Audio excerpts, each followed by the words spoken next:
সফল নির্বাচন হলে গণতান্ত্রিক উত্তরণের অর্ধেক পথ পার করা সম্ভব হবে বললেন মান্না। বিস্তারিত সংবাদ। দেশে একটি সফল নির্বাচন হলে বাংলাদেশের গণতান্ত্রিক উত্তরণের অর্ধেক পথ পার করা সম্ভব হবে বলে মন্তব্য করেছেন নাগরিক ঐক্যের সভাপতি মাহমুদুর রহমান মান্না। আসন্ন জাতীয় নির্বাচন ও চলমান রাজনৈতিক সংকট প্রসঙ্গে তিনি বলেন, এখন সময়টা উত্তরণের।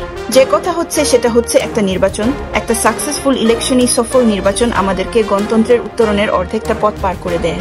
মাওলানা আব্দুল হামিদ খান ভাসানীর ৫০তম মৃত্যুবার্ষিকী উপলক্ষে মাওলানা ভাসানী ও গণ অভ্যুত্থানের রাজনীতি বাংলাদেশের গণতান্ত্রিক উত্তরণের পথ শীর্ষক আলোচনা সভায় মাহমুদুর রহমান এ কথাগুলো বলেন।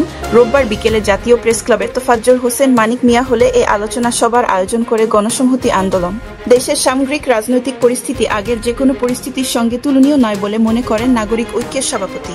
দীর্ঘ সময় ধরে রাজনৈতিক দলগুলোর ঐকমত্য কমিশনের আলোচনা ও জুলাই জাতীয় সন্ধ্যের উদাহরণ তুলে ধরে তিনি বলেন, ১১ মাস ধরে বা ১০ মাস ধরে এতগুলো পার্টি রাজনৈতিক দল বসল, নিজেরা কথাবার্তা বলল, তারপরে যেভাবেই হোক একটা সনদ, জুলাই জাতীয় সনদ নিয়ে আবার বাইরে চলে আসল। এরকম তো অসম্ভব ছিল। টক শোর মধ্যে যে রকম একজন আরেকজন কলার ধরে ফেলত কিছুদিন আগেও, সেই তুলনায় এটা একটা বিরাট উত্তরণ।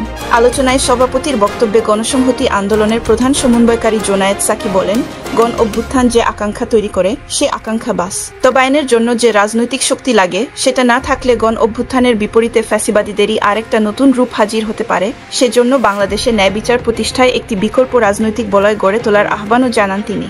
ঐকমত্যের ভিত্তিতে সংস্কার হতে হবে উল্লেখ করে জোনায়েদ সাকি বলেন, স্পষ্ট করেই বলা দরকার, জামায়াতে ইসলামী সহ ৮টি রাজনৈতিক দল তারা পরিষ্কার করে বলেছে যে তাদের দাবি না পূরণ হলে নির্বাচন তারা হতে দেবে না। এইটার অর্থ কি? এই হুমকি তারা কাকে দিচ্ছে? তাদের মতো শুনতে হবে। এই জবরদস্তির রাজনীতি একমাত্র নয়, এটা যদি অপর পক্ষ বিএনপিও দেয়, তাহলে আমাদের ভাবতে হবে যে এখানে আসলে একই জবরদস্তির রাজনীতির পুনরাবৃত্তি হচ্ছে।